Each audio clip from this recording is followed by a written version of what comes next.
الله الرحمن الرحيم. How are you everybody and welcome back to English News. This is Mr. Ahmed Nassar. Today inshallah we are starting episode 5 of our writing course Let's Improve Writing. هنتكلم النهارده في الحلقة الخامسة من كورس تنمية مهارة الكتابة عن بعض الأدوات اللي احنا نقدر نضيفها للجمل بتاعتنا علشان نخلي الجمل بتاعتنا أقوى وإن الجمل بتاعتنا تبقى more attractive, more interesting and better sentences. Before starting, let's revise what we finished before. We finished talking before about the types of sentences. قلنا إن إحنا في عندنا simple sentence, sentence that has one subject verb group and it has a complete meaning, complete idea. To say the baby cries, for example, it's a simple sentence. واتكلمنا كمان عن compound sentence وقلنا a compound sentence معناها two simple sentences linked together. To say Sandra and I like the flowers, this is simple sentence, and Camille you enjoyed the chocolates, this is simple sentence, and we used and. وقلنا ان احنا لما نستخدم روابط زي and لازم they must be preceded by comma. اتكلمنا بعد كده عن complex sentence وقلنا ان complex sentence that means a sentence that has two parts, one of them is independent and the other is dependent clause.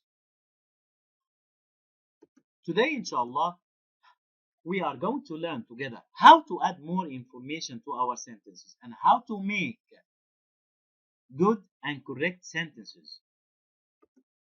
Let's start by a prepositional phrase. What's meant by a prepositional phrase? طبعا عندنا preposition معناها حرف جر. Phrase معناها عبارة. Prepositional phrase that means preposition plus a noun.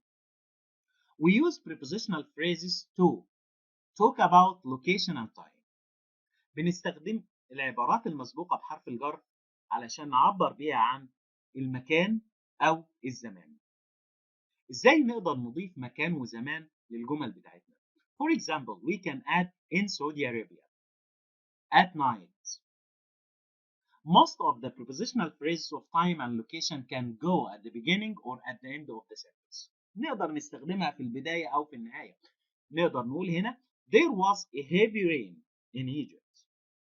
وأقدر أقول in Egypt there was a heavy rain.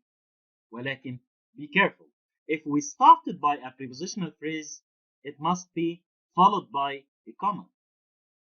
She will come back on Friday. Or we can say on Monday, on Friday, she will come back. If we start a sentence with a prepositional phrase, remember to use a comma. Don't forget, we add comma if we start our sentence by a prepositional phrase. Be careful. If you start a sentence with a prepositional phrase, remember to use a comma. لما قلت هنا on Monday, it must be followed by comma. إنما إذا جات لي في نهاية الجملة we don't use comma. There are many types of prepositional phrases. احنا النهارده اتكلمنا بس عن المكان وعن الزمان. لكن ناخد فكرة احنا عندنا adjective prepositional phrases that can describe a noun. لأن احنا قلنا we use adjectives to describe noun. We use adjective prepositional phrase also to describe noun. The dogs in the park run. The dogs in the park run. Here in the park, it denotes place. I know it denotes place. It refers to a place. ولكن it describes the dog. علشان كده بنسميه adjective prepositional phrase لأن هو هنا it describes a noun. Or pronoun to say some of the food is delicious. يبقى of the food describes the word some. كمان ممكن استخدم adverb prepositional phrase to describe a verb. To say we ate before school. We ate before school. هنا it refers to time ولكن it describes our action. She is tall for her age. She is tall for her age. هنا adjective. Students study late at night. Students study late at night. Another adverb. يبقى ال prepositional phrase ممكن يكون adjective prepositional phrase which describe a noun or a pronoun. Adverb prepositional phrase which describes verb, adjective, or another adverb. Let's be back to the main point. ازاي ان احنا نقدر نستخدم prepositional phrase to describe time and place in our sentence. طيب اول شيء لازم نعرف ان في حاجه عندي اسمها auxiliary verb.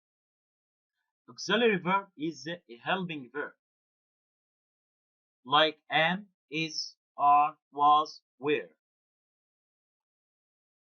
An auxiliary verb needs another verb in the sentence to say she was playing. was هنا is an auxiliary verb لأنها استخدمت علشان تساعد الفعل الأساسي في حمل الجملة. He is doing homework. is auxiliary verb. طيب. Sometimes we use the same verbs اللي هو verb to be مثلا as main verbs to say the holiday is on Monday. يا ترى is هنا auxiliary verb or it's a main verb؟ طبعا it's a main verb لأن مفيش عندي فعل تاني. Mark is my best friend. is هنا فعل أساسي في الجملة. The meeting is on Wednesday. is هنا فعل أساسي في الجملة. طيب لو استخدمنا be as a main verb the prepositional phrase can't go first. ما أقدرش إن أنا أجيب ال prepositional phrase اللي هو to describe time and place at the beginning of the sentence. يعني ما ينفعش هنا أقول on Monday the holiday is. We cannot say on Wednesday the meeting is. ليه هنا ما اقدرش ان انا ابدا بالprepositional phrase؟ لان is هنا هي فعل اساسي في الجمله. يبقى if verb to be is the main verb the prepositional phrase only comes at the end of the sentence او after verb to be. Let's answer this exercise. Rewrite the sentences that are incorrect. At my house, the party was. On Monday, the holiday is. We at noon are meeting tomorrow. Adil in the United States lives. My friend lives in E50th Street. At school, Stephen is today. In 1868, the first Memorial Day was. I think they are very easy sentences to correct. The first one, of course, it's incorrect. The second, the third, the fourth, the sixth, and the last one. Let's correct them together. Number one. لو بصينا هنا هنلاقي verb to be اللي هو was استخدم هنا as a main verb. And so the correct sentence would be the party was at my house. لأن احنا قلنا إذا كان verb to be مستخدم كفعل أساسي في الحالة ديت prepositional phrase should follow verb to be. The second sentence, the holiday is on Monday. برضو is هنا the main verb. We are meeting tomorrow at noon. We have two ways to write this sentence. We can say tomorrow at noon we are meeting, or we are meeting tomorrow at noon. They both are correct لأن هنا verb to be مستخدم كفعل as an auxiliary verb.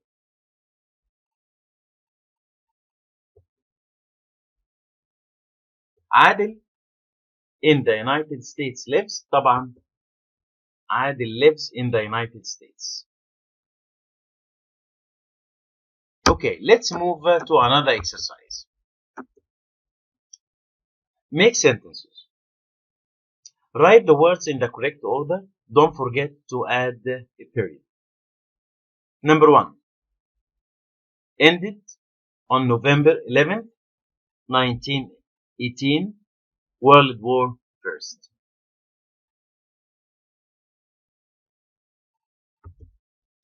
هتبقى World War First ended on November 11th, 1918.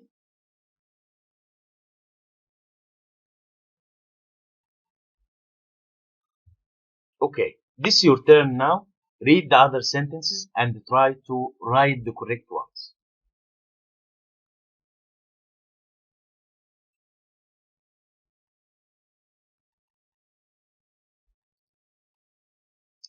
Now, let's move to the last exercise for today. In this exercise, we are going to read the short paragraph about my ideal home and try to underline all the prepositional phrases that describe time and place. After that, we are going to practice writing together. My ideal home would be amazing. It would be a big home with a good garden. I can plant flowers there. It also should have a big swimming pool. I will spend my leisure time in the garden. The kitchen would also look onto the garden. So we would like to grow our own vegetables. There would be 5 bedrooms and a big living room. I'm fond of watching movies, and so I'd make a home cinema in my living room. My bedroom would be perfect. It would have modern furniture. I will design it by myself. I really dream of my ideal home. لو بصينا هنا هنلاقي in the garden prepositional phrase that describe the place. لو بصينا هنلاقي we used it at the end of the sentence. نفس prepositional phrase ده اقدر ان انا استخدمه في بداية الجملة. اقدر اقول في الجملة in the garden, comma, I will spend my leisure time. The kitchen would also look onto the garden. Onto the garden. In my living room. We can start with in my living room. Okay. This is the last exercise for today, and this is your homework. Write a short paragraph about your ideal home. Use as many prepositional phrases as you can. Try to practice using the prepositional phrases, and if you have any question, please leave a comment. Thank you everybody, and see you next time. Please don't forget to like, share, and subscribe. Thank you. Goodbye.